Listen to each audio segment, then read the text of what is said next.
नमस्कार, मी मानसी श्रीकृष्ण सावंत, शाळा विद्या मंदिर कुसबे. आज आपण इयत्ता 6वीतील गणितातील अपूर्णांकांचा गुणाकार हा घटक अभ्यासणार आहोत. तर या ठिकाणी मी अपूर्णांक घेतलेला आहे 6/7 गुणिले 2/5. आता अपूर्णांकांचा गुणाकार करताना आपण काय करणार आहोत, तर फक्त अंशांचा गुणाकार करायचा आणि तो अंशस्थानी लिहायचा. तसंच छेदाछेदांचा गुणाकार करायचा आणि छेदस्थानी लिहायचा.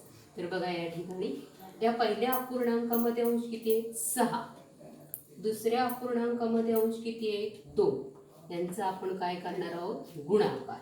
तसंच छेद या ठिकाणी छेद किती आहे 7 गुणिले दुसऱ्या अपूर्णांकाचा छेद आहे 5. आता यांचा आपण करूया गुणाकार. 6 गुणिले 2 उत्तर येते 6 दुणे 12 आणि 7 गुणिले 5 येतं उत्तर येते 7×5 = 35. आणि म्हणून 6/7 गुणिले 2/5 याचं उत्तर येते 12/35. अशा प्रकारचे उदाहरण तुमच्या पुस्तकामध्ये आहे, तुम्ही तुमच्या वहीमध्ये सोडवा.